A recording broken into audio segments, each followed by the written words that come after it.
Rekan-rekan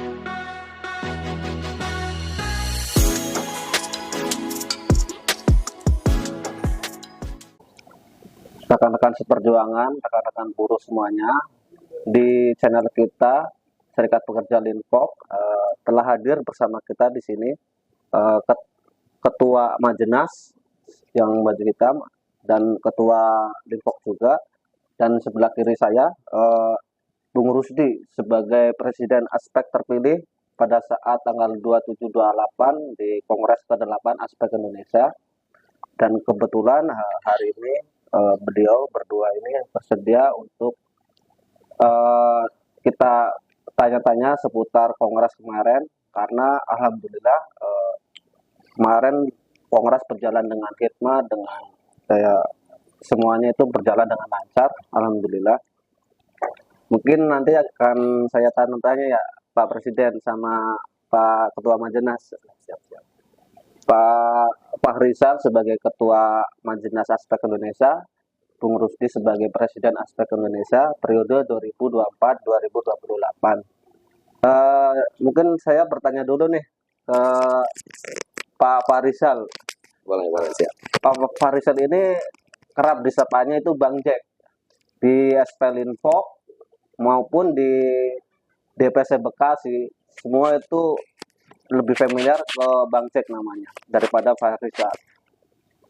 Kita mau tanya nih Bang Jack, biar akrab ya Bang Jack aja. Siap. Sebelumnya mungkin Bang Jack itu kan mencalonkan sebagai presiden.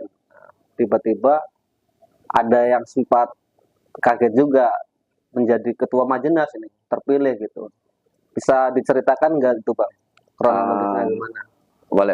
Jadi begini, kenapa kita mengambil posisi Majenas ya? Jadi ceritanya cukup unik sebenarnya kalau kita pikir. Tapi karena kita tahu Bang Rusdi pergerakannya sangat luas, gitu kan? Kita takut Bang Rusdi melenceng dari jalur-jalur perjuangan, gitu. Jadi kita sebagai kontrolnya di Majenas itu kalau di aspek itu ya. Jadi kita pikir untuk menjaga Bro Rusdi agar tidak melenceng dari jalur-jalur perjuangan di jalur-jalur aspek lah ya khususnya gitu. Makanya kita mengambil dari SP Linpok itu sebagai kontrolnya Presiden Aspek gitu. Oh, itu yang mungkin dari para pengamat kemarin yang sebelumnya kan sudah mencalonkan sebagai presiden, tiba-tiba mungkin orang yang sudah tahu sebelumnya Bang Jack ini calon presiden, tiba-tiba ketua Majenas. Tadi itu yang perlu kita ketahui bersama, nanti dikorek-koreknya seperti itu gitu. Dan kita paham lah Bro Rusdi lebih pantas, karena Bro Rusdi kalau kita lihat track recordnya beliau aktif di KSPI, juga pernah memimpin jadi sekjen di aspek gitu kan. Kegiatan beliau sangat luar biasa gitu. Terima kasih. Sekarang mungkin ke Pak Presiden Bung Rusdi ya. Mungkin sedikit pertanyaan ya, mengingat sebelumnya itu mungkin bisa dibilang Pak Rusdi ini kurang ini ya Pak, dari kampanyenya kurang gitu kan, tapi tiba-tiba semua juga terkaget menjadi presiden terpilih. Bisa diceritakan enggak itu Bang? Ya, ya, emang ini luar biasa ya. Last minute saya diminta dan dicalonkan oleh beberapa teman-teman serikat buruh. Ya mereka bergerak tuh, tanpa saya sadari mereka bergerak menjalin dukungan ke beberapa serikat-serikat yang ada, meyakinkan teman-teman serikat yang ada bahwasannya aspek ini sebagai sebuah federasi yang sudah cukup bagus, ya harus lebih baik lagi pasca selesainya priorisasi Bu Mira Sumirat yang sudah 2 periode. Karena kita tahu Bu Mira tokoh buruh perempuan aspek dan juga menjadi tokoh buruh perempuan di Indonesia yang sangat vokal, sangat luar biasa lah. Nah, karena memang ada batasan 2 priorisasi, beliau tidak bisa mencalonkan diri lagi, maka beberapa teman-teman mencari figur yang bisa melanjutkan eksistensi organisasi dan juga mewujudkan visi besar kaum buruh Indonesia. Nah, kemudian mereka datangnya saya. Awalnya saya nggak mau gitu kan, karena memang saya di konfederasi. kemudian saya diminta ke federasi lah gitu kan. Cuma karena memang yang minta ada beberapa, dan mereka juga meyakinkan bahwasannya kita harus bergerak bersama, karena memang tantangan hari ini, kata mereka ya, ini sangat berat. Omnibus Law, pasca COVID, kondisi bisnis global yang bermasalah, membuat hari ini PHK massal terjadi di mana-mana. Kemudian juga anggota serikat buruh termasuk aspek juga berkurang cukup lumayan, sehingga memang mereka mengharapkan satu sosok yang bisa membuat aspek Indonesia kembali tetap menjadi lebih kuat lagi. Jadi mungkin lebih kepada aspek ini membutuhkan figur yang mungkin sama dengan Bu Mira gitu kan, atau mungkin bisa lebih gitu kan. Nah, kemudian terkait visi misi gitu, Pak Presiden setelah menjabat sebagai Presiden Aspek, nah selain visi misi kan terkait resolusinya Aspek ke depan seperti apa selama 4 tahun ke depan gitu, Pak Pres? Ya, visi misi berangkat dari memang tadi kondisi hari ini posisi buruh sangat lemah ya di mata negara, di mata pemerintah, dan juga di mata pengusaha. Nah, ini yang menjadi PR besar, karena 10 tahun Jokowi berkuasa, buruh Indonesia kebijakan Jokowi, kebijakan pemerintah tidak pro terhadap kaum buruh ya, dan negara kemudian lebih berpihak kepada pengusaha. Nah, ini yang PR kita adalah bagaimana presiden terpilih yaitu Pak Prabowo Subianto dan Gibran ini kemudian gerakan buruh harus bisa meluruskan kembali kebijakan-kebijakan negara yang selama ini merugikan buruh. Ya, kita harus bisa meyakinkan Prabowo untuk kebijakan-kebijakan negara itu harus pro terhadap kaum buruh. Ya, karena apa? Saya ingat ya, ketika di akhir era SBY berkuasa tahun 2014, Ya. SBY sudah mengatakan tuh, karena di 2013-nya 2012 upah minimum itu naik sampai rata-rata 20-30%. Dan bahkan Pak SBY di 2014 itu sebelum dia lengser mengatakan sudah saatnya Indonesia meninggalkan kebijakan era upah murah. Ya, nah tiba-tiba kok ganti presiden, padahal pejabat di Kemenakernya sama, dirijennya masih sama segala macam, kebijakannya berubah total. Ini benar-benar memang ya kebijakan berburuan itu sangat dipengaruhi oleh kepala negara. Nah, kita makanya berharap besar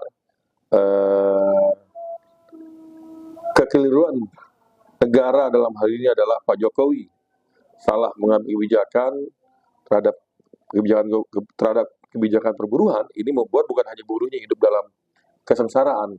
Ketika upah itu dilakukan upah murah, gitu, maka dampaknya daya beli jatuh. Ketika daya beli masyarakat jatuh, maka otomatis para UKM ini nggak bisa bangkit. Kenapa? Karena memang para UKM ini yang kita sebut dengan pekerja informal, mereka sangat bergantung kepada pekerja formal, yang kerja-kerja di pabrik, yang kerja-kerja di swalayan, yang kerja di perusahaan jasa segala macam ya. Daya belinya ya. Kalau para pekerja ini upahnya layak, ya cukup ya untuk kebutuhan sehari-hari, bahkan ada lebihnya, maka insya Allah mereka itu nggak ngirit. Ambil contoh, kalau mereka punya uang yang cukup, pagi hari mereka nggak ngirit makan nasi goreng atau makan mie goreng di rumah, tapi mereka beli nasi uduk, atau beli bubur ayam, atau beli apa lagi kalau pagi itu, atau sayur. Dampaknya apa? Ya orang yang jualan di sekitar itu, di sekitar pabrik, di sekitar perumahan menengah bawah itu, mereka akhirnya hidup. Sirkulasinya siang hari ya, ketika mereka ke pabrik, ke kantor, kalau mereka nggak ngirit, kalau ngirit mereka bawa nasi dari rumah. Tapi kalau mereka nggak ngirit, mereka makan soto, apakah makan sekedar makan bakso, mie ayam, atau makan di warteg, ekonomi bangkit. Malam hari, kalau mereka nggak ngirit lagi nih, para buruh, para pekerja ya, upahnya nggak ditekan gitu. Mereka malam bisa makan nasi goreng, beli pecel ayam, beli apa lagi tuh kalau malam tuh, beli sate, pecel lele segala macam gitu. Ekonomi informal bangkit, Perputarannya, Bu, ya? perputarannya jalan. Karena yang beli nasi uduk tuh bukan kalangan high class, ya para buruh, Justru para itu yang pekerja. yang pembeli paling banyak. Iya, gitu kan. Ekonomi negara. Nah, termasuk juga jajanan-jajanan yang sekedar jajanan namanya cireng, cimol, cilok. Kalau bapaknya nggak punya duit, gitu kan, nih anaknya nggak jajan. Benar. Ya, kalau upahnya dibatasi, para buruh beli, terutama yang laki-laki ya, kita beli baju setahun sekali cuma lebaran doang, pas ada THR. Tapi kalau kita, ya kalau nggak punya duit, sekali lagi anaknya pun juga nggak jajan. Yang punya anak sekolah SMA, SMP, jajannya nggak naik tuh. Ya, kalau perlu, sekolah pun diantar saking iritnya gitu kan. Dapatnya luas, ojol juga akhirnya jadi babak belur. Ya, Secara pendidikan Bu berpengaruh Bro ya. Artinya anak-anak buruh nggak bisa sekolah yang lebih layak Nah, juga untuk di nggak bisa, nggak punya tabungan. nggak punya tabungan. Yang ada ngutang makin gede di koperasi karyawan. Nah, ini sekali lagi kita dari federasi, nah saya diamanahkan menjadi presiden aspek. Tugas besarnya adalah bagaimana kemudian mengingatkan negara untuk tidak salah langkah. Kembali sih, salah langkah lagi seperti yang Pak Jokowi 10 tahun gagal itu. Kita ingin Pak Prabowo Gibran ini dan juga para elit politik yang ada di DPR, MPR, kemudian jalankan amanah Undang-Undang Dasar 45. Jalankan falsafah bahwasanya negara ini didirikan untuk mewujudkan kesejahteraan masyarakat, termasuk kaum buruh di sana. Nah, itu yang utama. Yang kedua, ini PR kita secara internal nih. Ya, bagaimana kemudian untuk bisa mengingatkan negara ini nggak gampang. Nggak mungkin negara yang udah gede superpower itu mau dengerin kaum buruh kalau kaum buruhnya nggak bergerak. Kalau kaum buruhnya malas berjuang. Kalau berjuang bergerak yang demo cuma 50 orang, 100 orang, nggak mungkin. Terus kemudian ketika demo ataupun menyampaikan gagasan tanpa argumen yang jelas, ya kemudian gaya perjuangannya masih gitu-gitu aja. Nah, bagi internal kaum buruh, bagi aspek Indonesia kita punya PR besar nih. Bagaimana kita harus meningkatkan posisi bargaining. Dari mulai bargaining di tingkat perusahaan, sampai kemudian kita punya posisi bargaining kepada negara dan kepada Apindo dan Kadin. Agar suara kita didengar. Nah, ini kita PR besar itu. Nah, karenanya menjadi PR besar juga bagi kaum buruh, ya, untuk jangan pernah berhenti untuk terus belajar.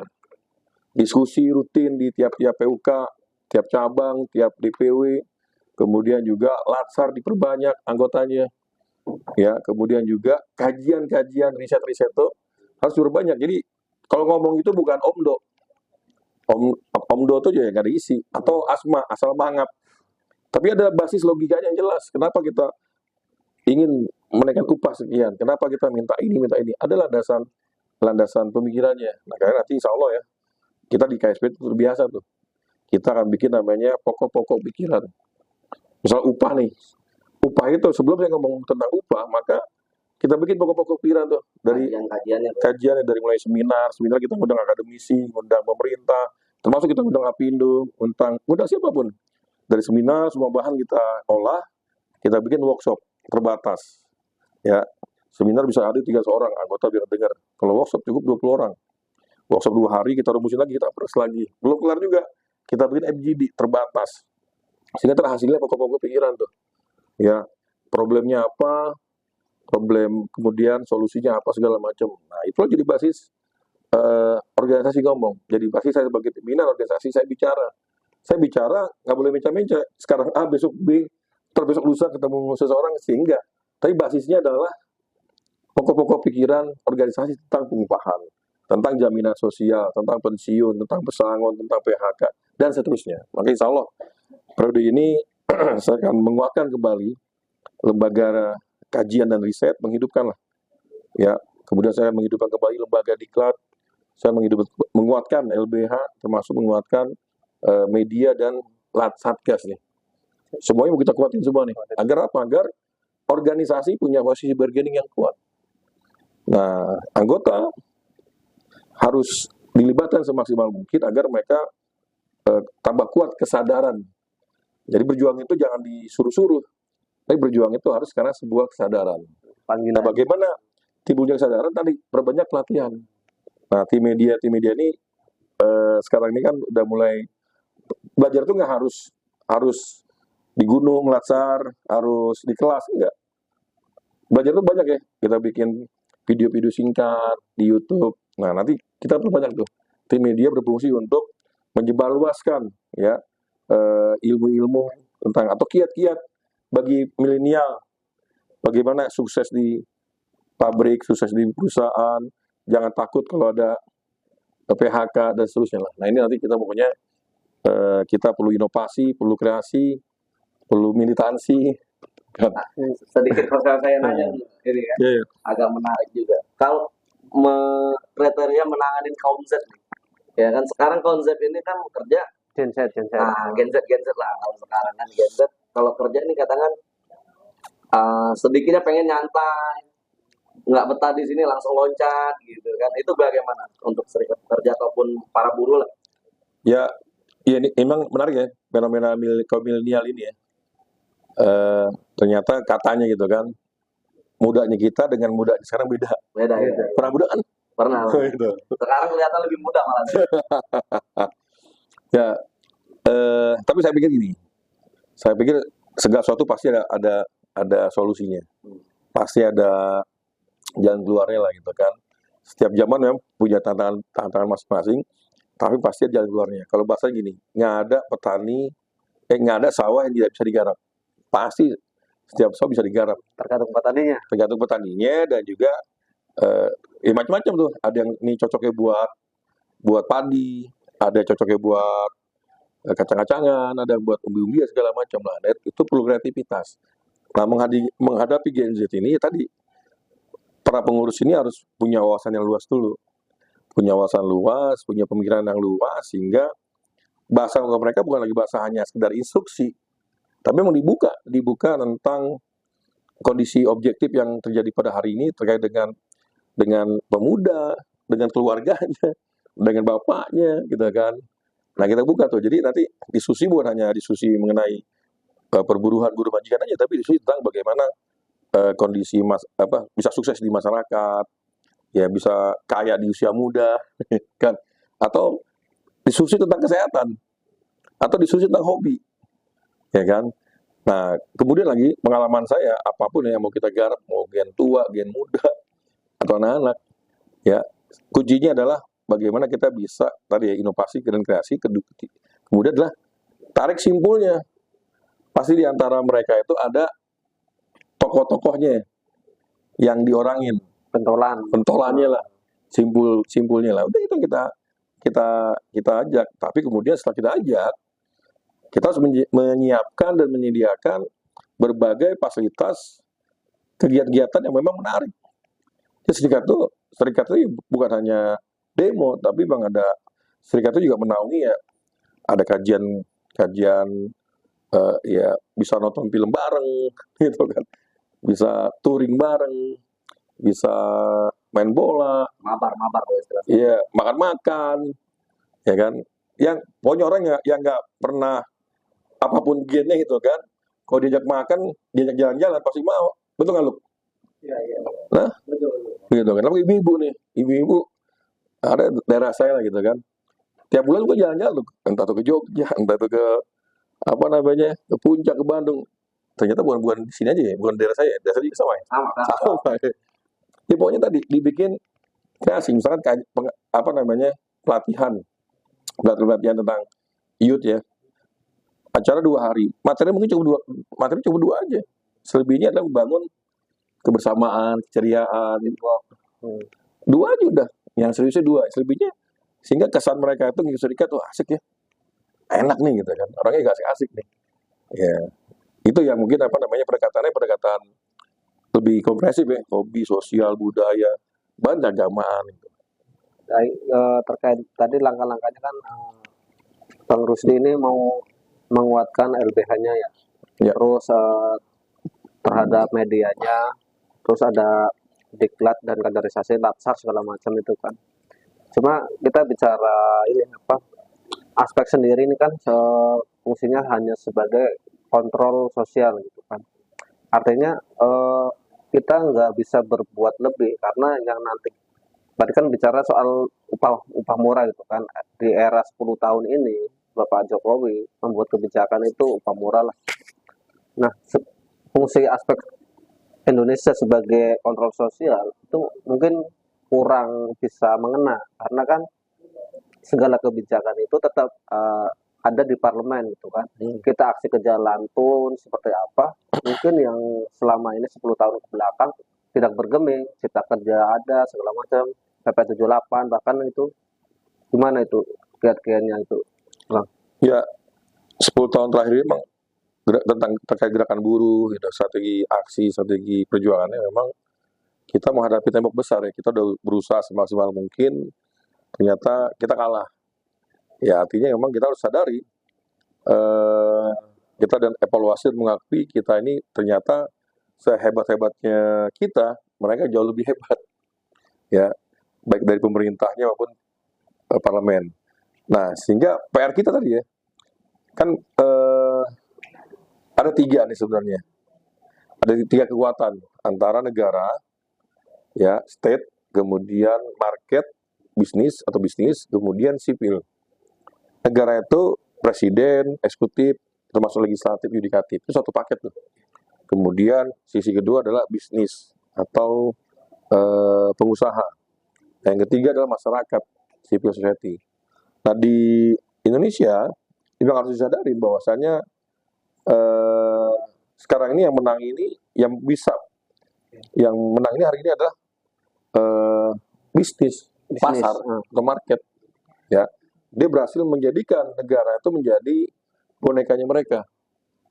Nah, bisnis atau market atau pasar ini atau pengusaha ini, dia bukan hanya berhasil menguasai negara dan menguasai DPR, tapi juga bisa menguasai sebagian civil society. Nah, di Indonesia, civil society ini kan bukan hanya buruh, tapi juga ada ormas-ormas keagamaan, ada ormas olahraga dan seterusnya lah. Kalau di luar negeri, yang kuat itu memang civil society-nya adalah serikat buruh. Ya, ormas keagamaannya nggak terlalu kuat, atau di Eropa lah gitu kan. Nah, sehingga dalam 3 posisi ini, relasi 3 pihak ini, nah PR kaum buruh nih, ya untuk bisa meyakinkan civil society sendiri, kelompok keagamaan, kemudian juga negaranya, dalam hal ini adalah pemerintah dan legislatif, termasuk juga adalah meyakinkan para bisnis. Nah, sehingga sekali lagi nih, strategi bukan hanya aksi, tapi menguatkan dasar pemikiran. Bagaimana logika yang kita sampaikan itu bisa diterima oleh mereka, kemudian mereka menerima apa yang kita minta. Nah, ini yang nggak gampang. Misal gini,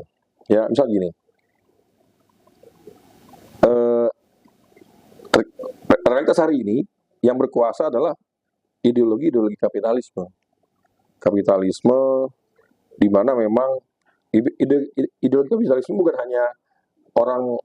hanya yang berkuasa adalah kapitalis, tapi juga dari sisi pemikiran orang punya pandangan bahwasanya segala sesuatunya itu harus berbasis uang. Bahkan mau sukses parameternya uang. Mau bahagia pun parameternya uang. Nah, kalau kita udah kayak gitu, maka kita pun walaupun kita teriak-teriak anti kapitalisme gitu kan, kita udah jadi pengikut kapitalisme. Nah, ini kan gagasannya. Nah, bagaimana kalau kemudian kalau gagasan sosialisme, bagaimana entah itu negara maupun juga pebisnis, usahanya harus punya keberpihakan terhadap orang miskin. Nah, atau paham-paham lain, misalnya paham Islam. Paham Islam ya, semua aktivitas seseorang, baik dia sebagai aktivis, baik dia sebagai pejabat negara, ataupun dia sebagai pebisnis, maka orientasi hidupnya adalah bagaimana dia bisa bermanfaat buat orang lain, membahagiakan orang lain. Kesejahteraan orang miskin itu menjadi tugas bersama. Sehingga itu menjadi orientasi perjuangan. Nah, dalam konteks serikat, sekali lagi, PR kita adalah bagaimana menjadikan organisasi ini menjadi sarana perjuangan. Selain sarana pembelajaran, sarana kreativitas, tapi ini sarana perjuangan. Ini tempat kita berjuang, mewujudkan gagasan-gagasan kaum buruh, termasuk juga gagasan-gagasan terkait dengan doktrin-doktrin teologis. Bahwasanya bahagia itu adalah diri kita bahagia, tapi juga orang lain juga bisa bahagia. Kemudian kita harus bermanfaat bagi orang lain, gitu kan. Bahkan Tuhan, carilah aku Tuhan, gitu kan, di mana orang susah berada. Jadi sebenarnya Tuhan selalu bersama orang Orang susah. Kalau dia mau ketemu Tuhan, maka teruslah membersamai orang-orang susah tadi. Nah, itu yang kita, kalau mau bahagia, bersama orang-orang susah. Mau sukses, gitu kan. Nah, ini yang saya mau bawa itu, gitu kan. Ya, komitmen saya bilang, saya orang partai, tapi saya tidak akan bawa teman-teman ke partai saya, gitu kan. Dan selama ini sudah saya terapkan. Tapi saya nggak akan berhenti untuk mengingatkan bahwasannya hidup inilah perjuangan. Hidup ini perjuangan tanpa henti, dan hidup ini hanya sementara, dunia ini hanya sementara. Maka yuk kita berlomba-lomba untuk berbuat kebaikan, mewujudkan keadilan, kesejahteraan tegak di muka bumi ini, dan kita adalah subjek perubahan. Kita bukannya sekedar penggembira atau pengikut, tapi kita adalah subjek perubahan. Agen-agen perubahan. Kita agen perubahan, ya, dalam rangka untuk memastikan kita pantas mendapatkan ridho Allah, pantas mendapatkan surganya Allah, dan pantas mendapatkan syafaatnya Nabi Muhammad SAW sebagai pemimpin kaum tertindas. Sebelum berakhir nih Bang, mungkin pertanyaan terakhir atau mungkin nanti terakhir akan di-close sama Bang C sebagai Ketua Majenas. Tadi menarik ya, serikat pekerja sebagai sarana perjuangan, yang mana bagaimana Bang Rusdi memandang serikat pekerja sekarang, atau biar nanti para afiliasi di Federasi Aspek sendiri itu lebih optimis nih, atau mungkin lebih umum serikat pekerja semuanya gitu untuk membangun suatu apa tadi perjuangan itu. Mungkin ada yang disampaikan gitu Bang Rusdi. Ya, untuk perubahan itu kuncinya adalah adanya tentang pemahaman. Jadi kita kalau mau bergerak dulu, mau bergerak dan merubah sesuatu, dimulai dengan pemahaman kita tentang sesuatu, tentang perubahan itu sendiri. Nah, pemahaman ini harus bisa dicapai dengan kita harus banyak belajar. Kita banyak belajar, banyak diskusi, banyak kajian tentang banyak hal, tentang perburuhan ya, basis perburuhan, tentang ekonomi perburuhan, politik perburuhan, hukum perburuhan, tentang kultur sosial masyarakat. Ya, maka saya tentunya itulah kenapa saya kemudian akan menguatkan program-program dan lembaga-lembaga kajian dan diklat. Diklat dan kajian itu menjadi ujung tombaknya. Ya, menjadi pondasi, menjadi pondasi dasar. Kalau ujung tombaknya kan nanti ada advokasi dan berigas. Aksi ya, aksi dan advokasi itu jadi ujung tombak. Tapi pondasi dasarnya adalah kajian dan diklat. Nah, itu mau saya kuatin. Dan itu kan yang menjadi harapan teman Bekasi. Iya. Bagaimana punya diklat sendiri, punya sekretariat sendiri. Nah, itu yang mau saya dusin. Jadi, dan itu bukan hanya menjadi kesadaran di organisasi saja. Ini harus menjadi sebuah kesadaran personal. Ya, bahwa saya berjuang itu kesadaran personal. Nah, maka PR kita dengan diklat, kajian itu adalah bukan kita dengan instruksi, tapi membangkitkan, membangunkan kesadaran. Ya, dia udah punya ilmu, udah punya, tinggal kita bangkitin. Kalau udah bangkit, ya insya Allah kita akan gerak sendiri. Tanpa instruksi, gitu kan. Bahkan nyari.